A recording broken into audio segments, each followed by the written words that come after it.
এই গুনাহগার উম্মতকে সুপারিশ করে জাহান্নাম থেকে নাম কাটিয়ে সবাইকে নিয়ে তিনি একটা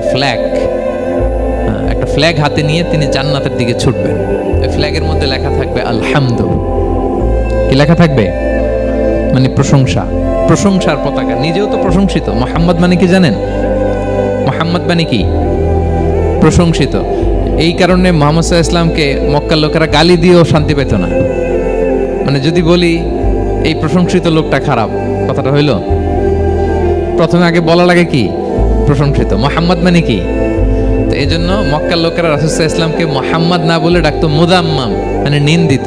তো মুদাম্মাম তো রাসূলের নাম না, রাসূল সাল্লাল্লাহু আলাইহি ওয়াসাল্লামের নাম কি? মুহাম্মদ, প্রশংসিত। এই জন্য গালি দিয়েও তারা মজা করতে পারতো না, সুবিধা করতে পারতো না। গালি দিলেও আগে প্রশংসা করে নেওয়া লাগতো। প্রথমে বলতো মুহাম্মদ পাগল, এরকম বলতো নাউযুবিল্লাহ। তার মানে প্রশংসিত লোকটা পাগল হইলো, এটা গালি হয়েছে? ঘুরে ফিরে তো প্রশংসাই হয়ে গেল। আল্লাহর হাবিব সাল্লাল্লাহু আলাইহি ওয়াসাল্লাম লিওয়াউল হামদ, প্রশংসার ফ্ল্যাগ নিয়ে বিশাল উম্মতকে নিয়ে জান্নাতে অভিমুখে যাবেন এবং জান্নাতের দরজায় হি উইল বি দা প্রথম নক করবেন উনি। তখন জান্নাতের রক্ষী ফেরেশতা বলবে মান আনতা, কে? আল্লাহর হাবিব সাল্লাল্লাহু আলাইহি ওয়াসাল্লাম বলবেন আনা মুহাম্মদ, আমি মুহাম্মদ।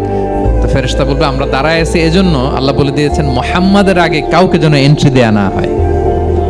আপনার আগে যেন কারোর জন্য জান্নাতের দরজা না খুলি, স্পেশাল উপর থেকে অর্ডার আছে। আপনি যেহেতু নক করেছেন, ওয়েলকাম, আসেন। পুরো উম্মাহ নিয়ে আল্লাহর হাবিব সাল্লাল্লাহু আলাইহি ওয়াসাল্লাম জান্নাতে ঢুকবেন।